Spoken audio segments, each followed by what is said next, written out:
Goeiedag, baie welkom by vandag se les. Ons luister graag na oom Fred. Oom Fred, baie dankie dat jy vir ons hierdie les voorberei het. Ons luister graag.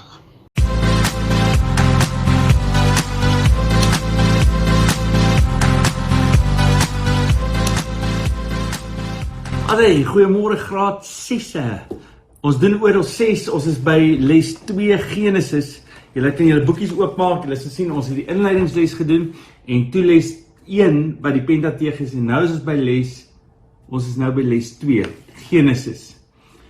Voor ons aangaan, kom ons maak gou sommer toe die oë en dan vra ons die Here dat hy vir ons sal oopbreek wat hy vir ons wil sê vanoggend. Here Jesus, baie dankie dat ons sommer net vanoggend voor U kan sit en kan weet dat maak nie saak waar ons is nie.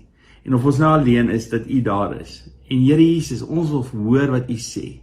En ons weet dat U absoluut primêr die woord gebruik om met ons te praat. So help ons om te hoor. Maak ons ore oop, maak ons oë oop. En mag die saad wat gesaai word vandag op goeie vrug, op goeie grond val. Ek bid dit in die naam van Jesus. Amen. Alright, het julle boeke saam.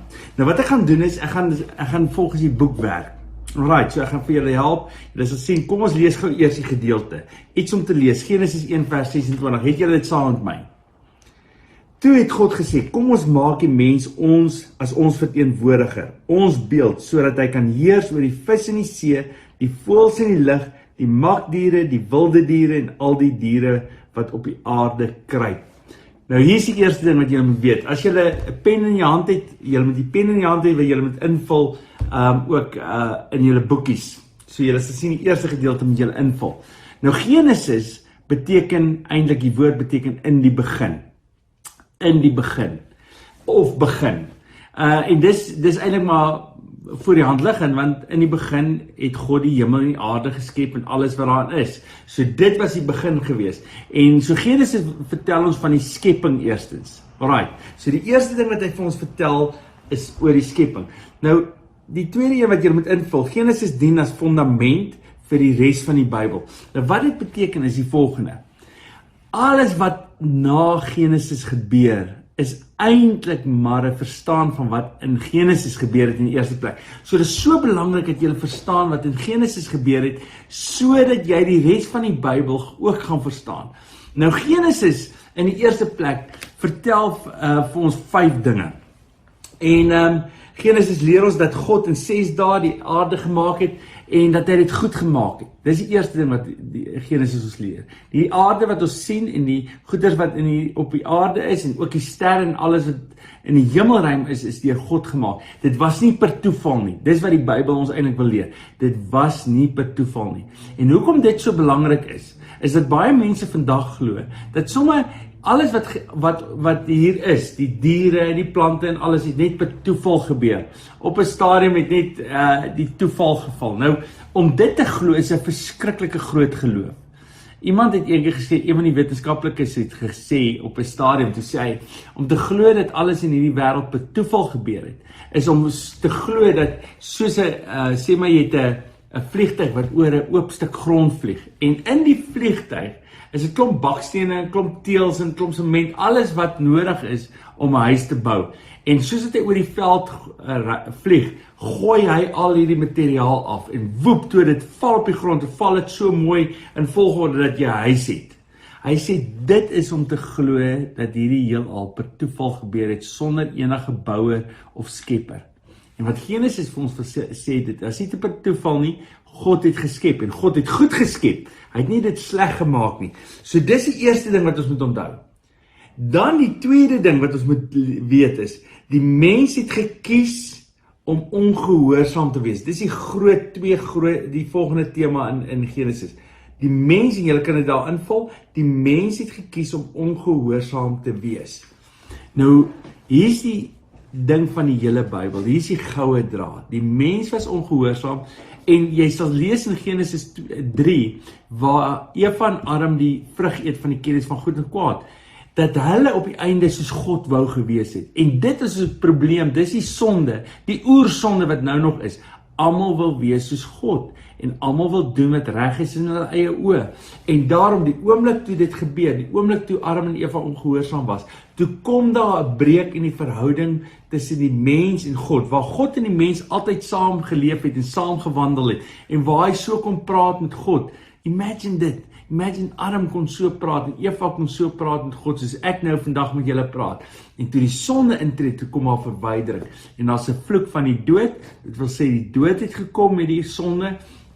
En hier is die interessante deel, dat deur die hele Bybel word die Bybel eintlik hierdie boek wat vertel van mense se verwydering van God en God se soeke na die mens. En julle sal ook weet, hier is die volgende, julle sal ook weet, dat deur die sonde van een mens het die dood gekom, maar Romeine sê deur die gehoorsaamheid van een mens, wat Jesus was, het die verlossing gekom. Maar ek loop nou myself 'n bietjie voor. So, dis die ding, mense was ongehoorsaam, daar het 'n vloek gekom, die dood het gekom en verwydering in die verhouding tussen God en mens. Ons leer van die skepping in die Genesis, ons leer van die sondeval, en dan leer ons 'n derde ding, ons leer van die vloed. Nou die Genesis verhaal gaan verder. Hy wys eintlik op die sonde van die mens. Ons het Kain en Eva ook, Kain en Abel ook, waar Kain sy broer doodmaak en alles in die wêreld gaan net van bad to worse en mense maak mekaar dood en hulle leef weg van God af. En so op so 'n manier dat God op 'n stadium sê, hy's hartseer dat hy enigstens die mens gemaak het. En hy gaan die mens verwoes deur 'n vloed. Maar ons weet dat ons God eintlik sy genade groter is as sy straf. En God op die einde soek om mense te red. En wie kry hy? Hy kry vir Noag om te red en sy hele familie. En dan die diere, nê? Hulle moet 'n ark bou waar al die diere in pas en dan red God Noag en sy familie. En dan as hulle uitkom, dan dink jy, okay, dit gaan nou beter gaan. En dan is dit nie baie lank nie, dan gaan mense weer in sonde. En dis die ding, ons leer van die nasies. Dis die volgende een wat jy moet invul, die N staan vir nasies. Ons leer dit in plaas van hulle het versprei en vermeerder en die hele aarde bewoon, het hulle op een plek gaan bly en weet wat het hulle gedoen? Hulle het 'n toring gebou. Om wat te doen? Om tot by God te kom. Want hier is die ding weer, die mense was soos God wees. En hy het gedink, okay, as ons nie individueel kan doen nie, as ons nie elkeen op sy eie ding dit kan doen nie, dan gaan ons sterk word deur saam te staan en 'n toring van Babel te maak. Maar God lag vir die mense. En wat doen hy? Hy gee vir hulle ander verskillende tale. En jene, as jy nie 'n ou se taal verstaan nie, dan begin jy fight met mekaar en dis presies wat gebeur. En hierdie ou sê 'n baksteen en daai ou sê 'n stone en wat ook al. So hulle mis mekaar heeltemal, raak so kwaad van mekaar dat hulle op die einde dit doen wat God dan vir hulle gesê het om te doen en dis om die hele aarde te bewoon. So dis die storie van die nasies. En dan is dit die storie, en jy kan hier invul, die storie van en die beloftes wat God gemaak het aan mense. Nou hier is die ding, God soek altyd mense op. Mense soek nie vir God nie, mense soek om ongehoorsaam te wees. God soek altyd vir mense. En dan kry jy 'n man, na die nasies nou verstrooi is, dan kry jy een man, Abraham. En in sy nageslag sou God vir die nasies wys wie hy is, deur hierdie nasie. Maar nie net dit nie, nie net sal hy wys wie hy is nie, maar op die einde van die dag sal deur hierdie volk die redding kom vir al die nasies. Maar hier is die ding, hy gebruik Abraham, hy maak 'n belofte aan Abraham, hy sê vir Abraham, Abraham, ek gaan jou God wees, jy moet my volk wees, en uit jou nageslag sal al die nasies geseën word.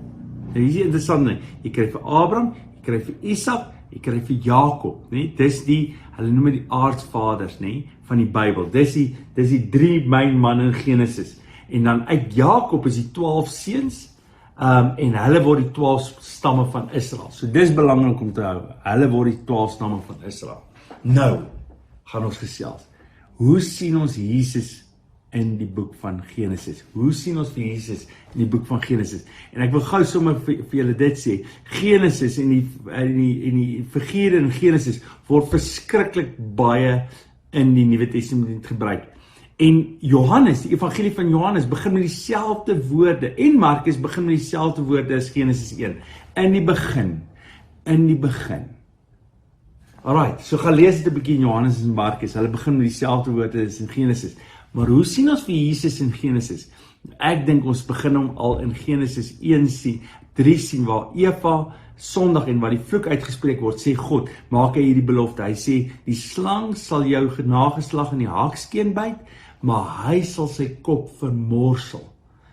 Nou, as jy dink aan Jesus, is Jesus die een wat beloof is, dat die slang sy haakskeen sal byt. Nou, wat het daar gebeur? Die kruis, nee, Jesus het seer gekry. Die duiwel het die laaste probeer. God het hom gegee om te sterf vir ons sondes. Dit het gelyk amper asof die duiwel gaan wen. Nee, is dit nie so nie met die kruis.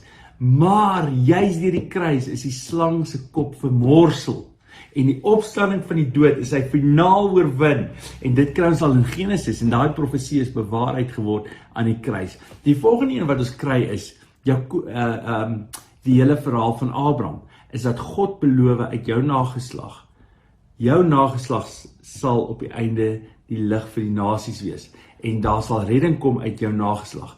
Nou die nageslag van Abraham, as jy byvoorbeeld Matteus lees, wat die nageslag van Abraham vir jou gee, hoekom gee Matteus die nageslag van Abraham? Want hy wil die belofte wat God gemaak het aan Abraham bewys, dat dit juis uit hierdie nageslag is, wat Jesus gebore is, as die verlosser, en dis hy wat al die nasies na hom toe sal trek. Dit is wonderlik om te onthou. En dan is daar nog enetjie, wat ek gou met julle wil deel.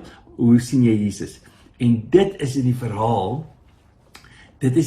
van Abraham, wat beloof is dat hy 'n seun sal hê, nee, God beloof hom, dat hy op 100 jarige ouderdom 'n seun sal hê. Dan kan jy dink, 'n tannie van 90 en 'n oom van 100, wat 'n baba het. Dis die dat Sarah gelag het vir die Here, toe hy dit beloof en sê, jy weet, gaan ek ooit 'n kind kan hê op hierdie ouderdom? En dan gee God hulle hierdie seun, en op die einde vra die Here, dat Abraham hierdie seun sal offer vir hom, om te kyk of Abraham hom lief het. En dan vat hy hom op teen die berg, en op die einde van die dag, wat gebeur? Abraham wil die seun offer, maar God gee vir hom 'n lam om te offer. Nou hier is die ding, waartoe wys dit? Dat in plaas van Abraham se seun, God wys eintlik dat hy sy seun sal stuur, om 'n offer te wees vir elkeen van ons. En hy sou nie sy hand terughou nie. Hy sou nie die swaard weghou van sy eie seun nie, maar hom sal dit sterf, sodat ek en jy vandag gered kan word. Op grond van die offer wat Jesus gebring het. Alright, so dit is 'n belangrike teken, dit is 'n verskriklik belangrike verhaal in Genesis. Dan, kom ons gaan aan. Iets om oor te dink, net sommer vinnig, iets om oor te dink. Ek wil hê julle moet dink oor hoe groot die heelal is. Ek wil vir 'n oomblik hê jy moet stil staan en dink hoe groot die heelal is. Dit het geen einde nie. Dink daaraan, as jy opgaan en jy gaan nog op en nog op en nog op, miljoene ligjare van hier, is daar nog steeds planete en daar's nog steeds galaxies, soos die Engelse man sê. Dis wonderlik, as jy dink net hoe groot die wêreld is en die kosmos is. Dink 'n bietjie daaraan. Dit gaan jou kop breek, sê ek vir julle. Graad 6, dit gaan jou kop breek. Het julle geweet hoeveel selle in elke mens van ons is, wat maak dat ons 'n mens is? Triljoene selle, wat ons opmaak. Dink net al vir 'n oomblik aan, my kop breek. So iets om oor te dink, iets om te doen is, vanaand as jy gaan, as dit donker word. Nou, vandag is dit 'n bietjie, is die son nie uit nie, dit is bewolk, so ek weet nie of ons vanaand gaan uitgaan nie, maar as jy vanaand kan uitgaan en die sterre skyn en die maan skyn, dan begin jy die sterre tel. Gewoonlik werk dit beter met 'n donker maan. En jy tel die sterre, kyk hoeveel sterre kan jy sien. Julle wat in die platteland is, gaan baie meer sterre kan tel as ons in die stad, want ons het te veel liggies. Maar julle wat in die platteland byvoorbeeld is, gaan nou klomp sterre tel. En dan gaan jy moeg raak, want daar's net te veel sterre, daar's biljoene en biljoene sterre, en dan dink jy daaraan, dat God elkeen van daai sterre by die naam ken. Hoe wonderlik is dit nie? Okay, dan sê net vir die Here dankie. Iets om te sê, Here Jesus, ek weet U is die skepper van die hemel en die aarde. Dit is so wonderlik om te dink dat U nie net die skepper is nie, maar dat U my Vader is wat my baie lief het. Dankie dat U, wat die koning van die hemel en die aarde is, my in die hand hou. Ek loof en prys U grootheid. Alright, sê vir die Here dankie daarvoor. En dan sê julle sien daar so blou blokkie hier so aan die regterkant, wat hoor ek? En jy kan sommer jou eie gedagtes skryf. Wat jy gehoor vanoggend? Wat het die Here vir jou gesê? Wat sal jy onthou van Genesis? skryf dit daar neer. En dan weet julle het stilte tyd elke oggend wat jy tyd saam met die Here en sy woord spandeer en hierdie gedeeltetjies lees wat ons vir julle gegee het. Is dit reg so? OK, so dit is Genesis. Ek sien julle volgende week, maar voor ek baie sê, kom ons sê vir die Here dit wat ons ook gesê het. Ons gaan vir hom sê, Here Jesus, dankie dat U ons skepper is. Dankie dat U die koning van die hemel en die aarde is. En dat U alles aan mekaar gesit het. Here, ons sien baie keer vir Adam in onsself waar ons ongehoorsaam is, Adam en Eva wat ongehoorsaam is. Ons kom so gou agter ons is ongehoorsaam, maar dankie Here dat ons wat in die Nuwe Testament lees, weet dat U Jesus gestuur het om te sterf vir ons sondes. En dankie dat ons kan weet vandag dat ons vrygekoop is. Help ons om gehoorsaam te leef. Dankie dat U Heilige Gees in ons woon en dankie dat U ons sal help om te doen wat U vra. Ons loof en prys U naam daarvoor. Amen. Sien julle volgende week.